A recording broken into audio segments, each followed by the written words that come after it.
மூச்சு நகரவே இல்லை, தின்ன சோறும் செரிக்கவே இல்லை, புலம்புறமானே.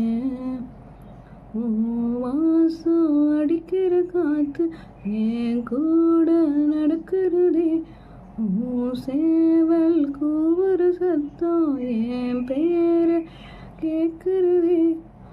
ஐய